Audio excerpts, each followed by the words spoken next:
Okay students, सो आज नया chapter start हो रहा है, चैप्टर नंबर 5। ये पाता है, ये है इश्यूज ऑर्गन ऑर्गन सिस्टम्स। अभी तक हमने सेल की बात की, यहाँ पता चल गया कि सेल डिवाइड किस तरह होता है और अदर सारे की नए बेसिक्स पता चल। अब जो एक सेल है, ज़ाहिर कोई एक सेल कोई आपकी बॉडी नहीं बना है ना, वो आपके जो अगर हम बात करें हार्ट है, ब्रेन है, स्किन है, इनफैक्ट हर ऑर्गन जो भी चीज़ है वो मल्टीपल सेल से बना है। सेल तो बेसिक यूनिट ऑफ लाइफ था। अब वो लाइफ किस तरह वर्क करती है in the form tissues organs organ systems, वो हम देखेंगे कि यहाँ पे जाके डायग्राम देख लो, स्टार बने स्टेप्स। ठीक है, ये वाली चीज this is a muscle cell. ठीक है, ये एक कार्डियक मसल का एक सेल है। हमने मसल सेल्स पहले ही पढ़े थे, आपने मसल सेल्स पढ़े थे, वो शेप देते मल्टी वाले की होते हैं। They are axial muscles, cardiac muscle, different type के मसल हैं। ठीक है, अब जो एक सेल था मसल सेल, वो मिलकर क्या बनाएगा, टिश्यू। अब ये टिश्यू डिफरेंट तरह का, उस पर टिश्यूज डिफरेंट टाइप्स हैं हमारे पास टिश्यूज। फिर अब ये टिश्यू रही टिश्यू क्या है, बहुत सारे सेल्स मिलकर एक टिश्यू बनाते हैं। ठीक है, ये टिश्यू वो है, ये जहाँ पर दिमाग नाज पेपर वाला टिश्यू, ये है group of cells are called tissue. ठीक है, फिर ये टिश्यू मिलकर बनाता है एक ऑर्गन। इन दिस केस या हार्ट बना है, या हार्ट की बायोलॉजिकल स्ट्रक्चर ये होती है। तो ये बहुत सारे कार्डियक मसल, फॉर एग्जाम्पल अगर ये था तो कार्डियक टिश्यू मिलकर एक आपका हार्ट मसल, हार्ट का ऑर्गन, और ये ऑर्गन पूरा मिलकर मल्टीपल ऑर्गन्स, ये मल्टीपल सारी चीजें मिलकर बनाती है पूरा ऑर्गन सिस्टम।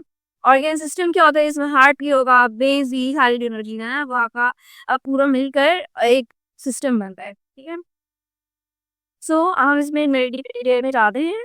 तो लेवल ऑफ ऑर्गेनाइजेशन क्या होगी, लेवल्स ऑफ ऑर्गेनाइजेशन होते हैं कि जैसे लेवल्स सुन के आप नाम पे आ रहा है कि हायरार्की सी बन जाती है, मैं कुछ किसी लेवल की बात की है, जैसे level 1, level 2, level 3, level 4। Basically यहाँ पर आपकी वॉल्यूम होता है, या मतलब हर लिविंग की जनरेशंस होते हैं, ऑर्गेनाइजेशनल लेवल्स हैं जहाँ पे।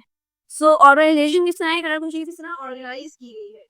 और सबसे इम्पोर्टेंट बात, हमने इस चैप्टर की ग्रेन टेस्ट का जो प्रैक्टिस टेस्ट है उसका लिंक हमने डिस्क्रिप्शन में डाल दिया है। आप डिस्क्रिप्शन में जाकर ये ऊपर पहला लिंक है, प्रैक्टिस ग्रेन टेस्ट को यहाँ पे जाएं और सॉल्व करें और प्रैक्टिस करें। यहाँ से आपने अगर प्रैक्टिस कर ली, आपके एग्जाम्स के अंदर एमसीक्यूज के अंदर 100% मार्क्स गारंटेड है।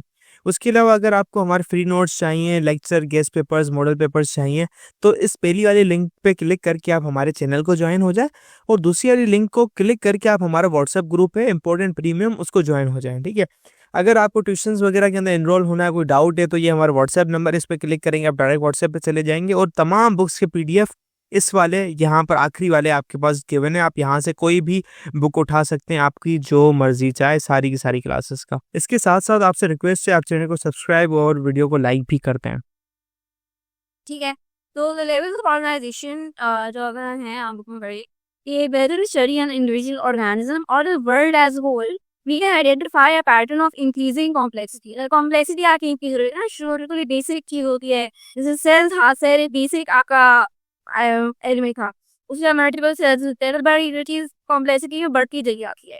Cell organelles are the parts that make up a cell. हाँ, सेल भी बिल्कुल इन बेसिक नहीं है, उसके अंदर भी ऑर्गेनेल्स हैं। अब वो ऑर्गेनाइज की चीजें में आके बने हैं, ऑर्गेनाइज भी न्यूट्रिएंट्स वो थे, एलिमेंट्स थे, जो मॉलिक्यूल्स थे, कुछ एटम्स थे। तो सबसे रिसेंटली सबसे स्मॉलेस्ट आइटम क्या होता है किसी भी चीज का, वो है एटम। यानी आपने केमिस्ट्री में अपना पढ़ लिया होगा कि एटम क्या होता है, atom is the smallest unit of an element. मैं बिल्कुल जैसे जहाँ से अगर एग्जिस्टेंस स्टार्ट हुई है ना, मतलब अगर इसमें यहाँ पर एक डॉट बनाओ ये करके, बिल्कुल शायद किसी को नजर आ रहा हो, लेकिन जस्ट वहाँ पे बिल्कुल नजर भी नहीं आता, लेकिन आपको माइक्रोस्कोप से भी नजर शायद बिल्कुल नजर आए, वो इलेक्ट्रॉन माइक्रोस्कोप से होगा है। तो वो एटॉमिक लेवल तक पहुंचते हैं, सही है ना, बेसिक बिल्कुल हर चीज एक छोटी छोटी चीज से मिलकर रही है। सेल और हाँ, part cell like nucleus, ribosomes and mitochondria, and they are the cell later. Each individual organelle has a specific role to play. सही है, स्पेसिफिक रोल था, जिसके अंदर बड़ा क्या राइबोसोम का ये काम है, न्यूक्लियस का ये काम है, माइटोकॉन्ड्रिया का ये काम। And when combined, multiple organelles will form a single cell. भाई जैसे हमने सेल में पढ़ा, सारे ऑर्गेनेल्स मिलकर एक सेल बना। तो multiple organelles may form a single cell. The cells in complex multicellular organisms like human beings are organized into tissues, which is like group of similar cells that work together on specific tasks. ये tissues क्या होते हैं, group of sales जो एक काम कर रहे हो। ऐसा नहीं है कि सारे जो आपके कार्डियक मसल्स हैं उनके बीच में कोई सेल नजर भी जुड़ जाएगा, कोई और मसल टिश्यू जुड़ जाए। सो नर्व टिश्यू जैसे है, तो नर्व टिश्यू आपको कार्डियक मस्कुलर टिश्यू में नहीं मिलेगा, क्योंकि नर्व टिश्यू का अलग काम है, वो ब्रेन के एरिया में होगा, और जो कार्डियक टिश्यू है उसका अपना काम है जो कि वो हार्ट के एरिया में होगा। सही है। सो हर टिश्यू का स्पेसिफिक काम होता है जिसमें सारे वो मिलके सेल्स एक स्पेसिफिक टास्क कर रहे हैं।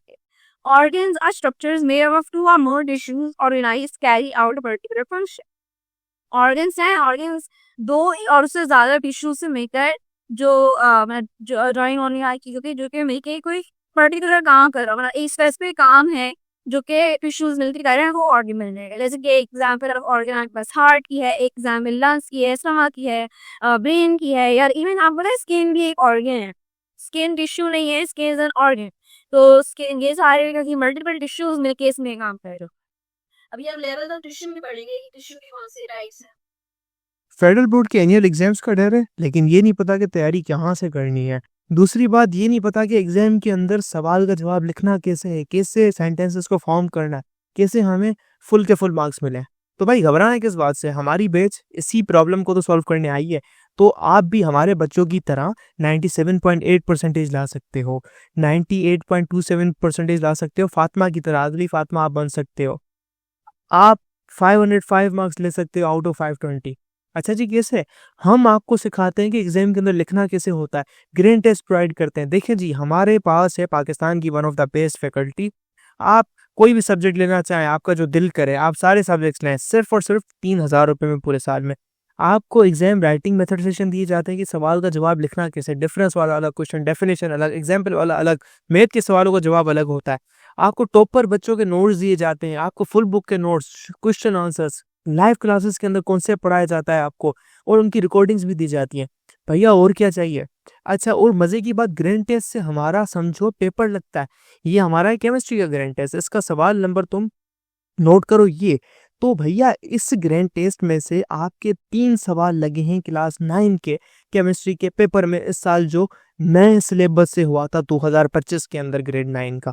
तो इतने इंपॉर्टेंट हमारे ग्रैंड टेस्ट होते हैं, सारे आपको दिए जाते हैं। तो भैया देर किस बात की, इस नंबर पे कांटेक्ट करें और अभी रजिस्टर करवाएं। And those of organs which relate with related functions make up different organ systems. और जो different organs हैं, जो दो से ज़्यादा organs जो कि मिलकर एक ही पर्टिकुलर काम को ही अंजाम देना चाह रहे हैं, वो होते हैं ऑर्गन सिस्टम्स। ठीक है, और उसको एक थोड़ा सा तरीके से देखते हैं। जैसे कि फॉर एग्जांपल अगर आपके पास नर्वस सिस्टम है, उसमें सेल क्या होगा, न्यूरॉन होगा, उसका मिलकर टिश्यू बनेगा, वो नर्व टिश्यू होगा, और ब्रेन बना देंगे, वो स्पाइनल कॉर्ड बना देंगे, नर्व इम्पल्सेस बना देंगे। ये जो है चीज़ें वो आपके पास ऑर्गन हो जाएगी। ये पूरा जो चीज़ है ब्रेन स्पाइनल कॉर्ड पे, मतलब brain would be an organ, spinal an organ, nerves एक ऑर्गन है, और ये सब जब एक साथ हैं कि ब्रेन स्पाइनल कॉर्ड और नर्व्स, तो ये मिलके क्या बनाएंगी, ये एक ऑर्गन सिस्टम बनाएंगे। ठीक है, एग्जाम्पल है जैसे अगर ये इसकी एग्जाम्पल लें तो हार्ट की जिसमें दिखाई थी कि हार्ट में ये सेल है, कार्डियक सेल, फिर cardiac tissue, muscle cardiac tissue आ जाएगा, हार्ट बनेगा, इन हार्ट और वेन्स और आर्टरीज और कैपिलरीज, ये सब मिलकर ऑर्गन सिस्टम बना देते हैं। ठीक है, तो उन सारे लेवल को ऑर्गेनाइजेशन लेते हैं अलग अलग करके। कि सबसे पहला लेवल होता है आपको एटॉमिक लेवल, जो कि यहाँ पर भी नहीं लिखा है।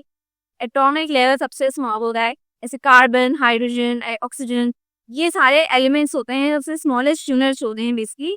तो आपने शायद केमिस्ट्री में सब नाम पढ़े होंगे, पीरियोडिक टेबल वगैरह, ये बेसिक एलिमेंट्स होते हैं सारे। कोई एटम्स जो है वो हर चीज़ में पाए जाते हैं आपकी। अगर इंसान है तो वही सेल का बिल्कुल बेसिक लेवल एटम्स होगा, इवन तो खाना खा रहे हैं उसमें एटम्स ही आ जाते हैं। तो एटॉमिक लेवल तो हर चीज़ में है। तो ये एटम्स मिलकर क्या बनाते हैं, मॉलिक्यूल्स बनाते हैं, जिनकी डिफरेंट प्रॉपर्टी होती है। उनमें से एक मॉलिक्यूल जो है, हम अगर ह्यूमन्स की बात कर रहे हैं तो उसमें डीएनए है, वाटर मॉलिक्यूल है, ग्लूकोज इज अ मॉलिक्यूल। तो ये सब चीज़ें मॉलिक्यूल्स ही आके, मॉलिक्यूल्स क्या है यहाँ पर, प्लीज वाटर का अगर आपको आई नो पता है एनी मॉलिक्यूलर स्ट्रक्चर क्या है, H2O है, ये H2O। इसी तरह कार्बोहाइड्रेट्स का होता है C6H12O6।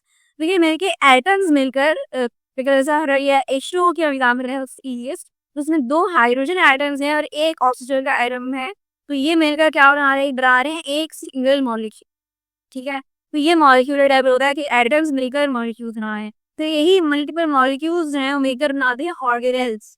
अब वो वहाँ से डिटेल में नहीं जा रही है, किसने बनते हैं, केमिस्ट्री पढ़ रहे हैं, बायोलॉजी पढ़ रहे हैं, तो अब वो ऑर्गेनेल्स कि आपने देखा भी, न्यूक्लियस है, राइबोसोम्स हैं, लाइसोसोम्स हैं, ये सब क्या है? Organelles.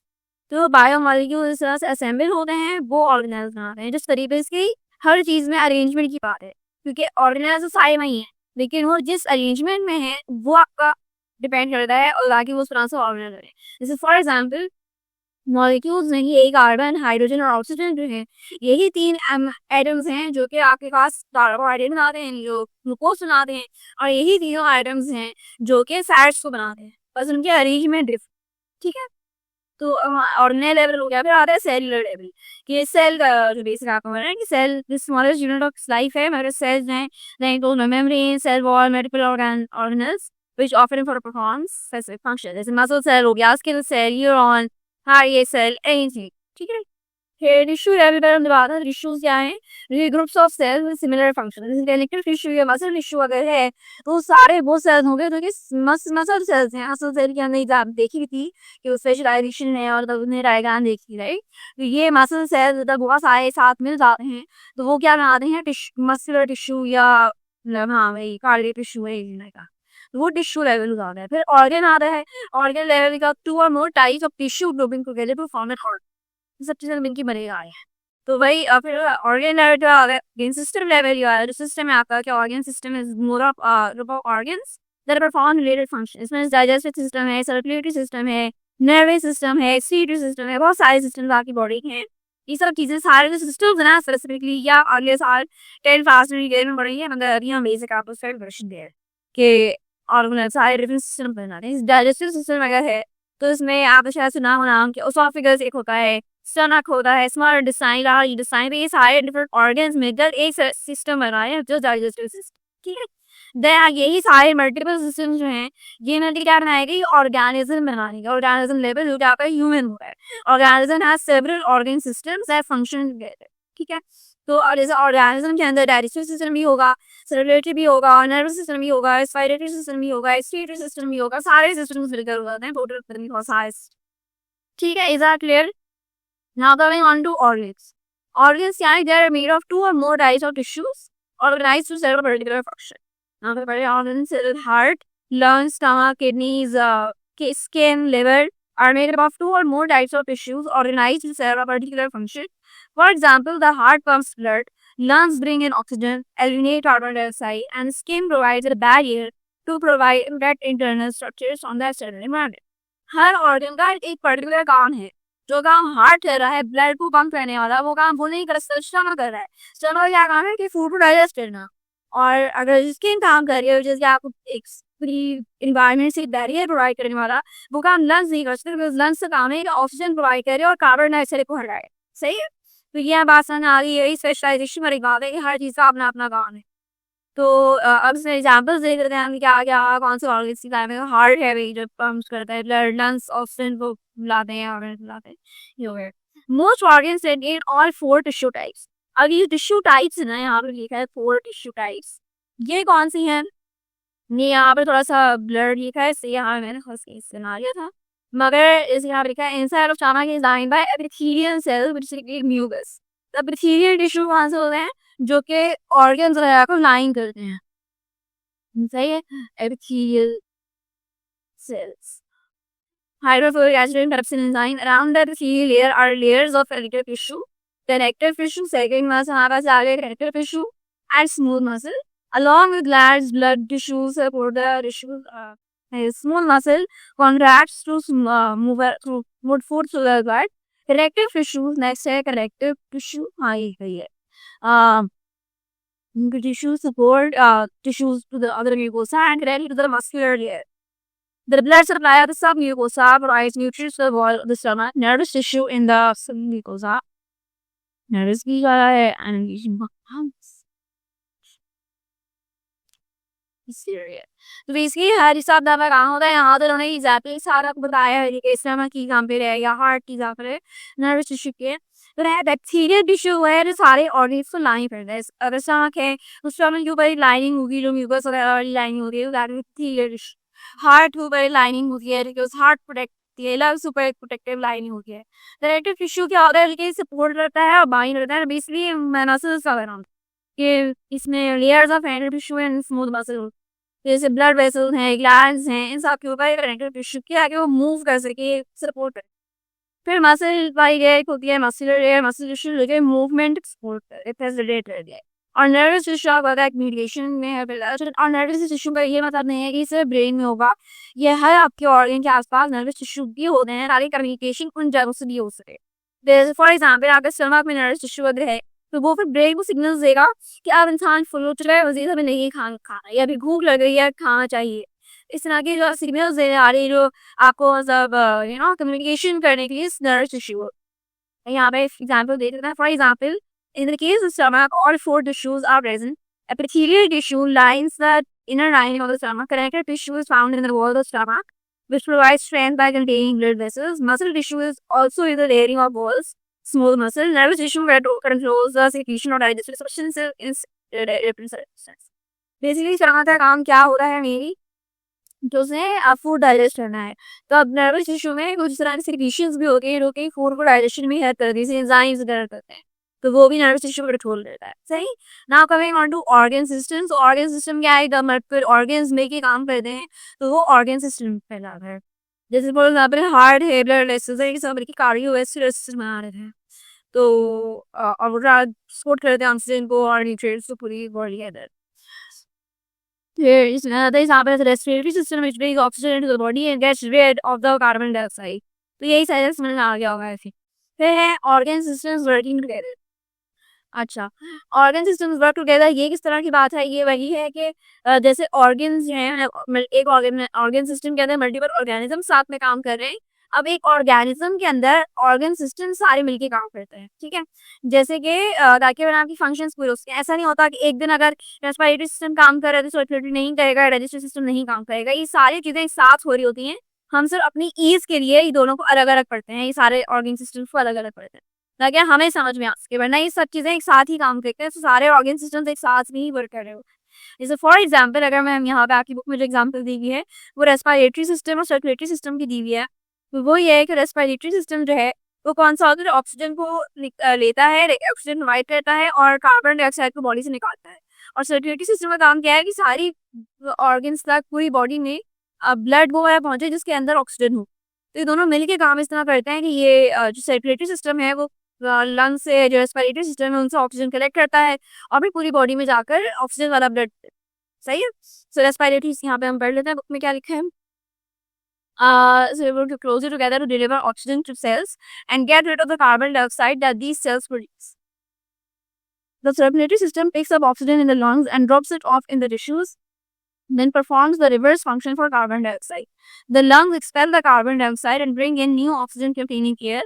Only when both systems are working together can oxygen and carbon dioxide be successfully exchanged between cells and environment. नई बात इन्होंने कहा कि जब लंग्स अगर कार्बन डाइऑक्साइड को निकालेंगे और न्यू ऑक्सीजन लेकर लाएंगे बॉडी में, तभी दो ब्लड को भी वाला ब्लड मिलेगा, मतलब अभी वेस्कुलर सिस्टम को, सर्कुलेटरी सिस्टम को तभी वो वाला ब्लड मिलेगा जिसमें ऑक्सीजन होती है, ऑक्सीजन ब्लड, और कार्बन डाइऑक्साइड वाला ब्लड हटाया जा सकता होगा। सही है। तो ये दोनों साथ में काम करते हैं।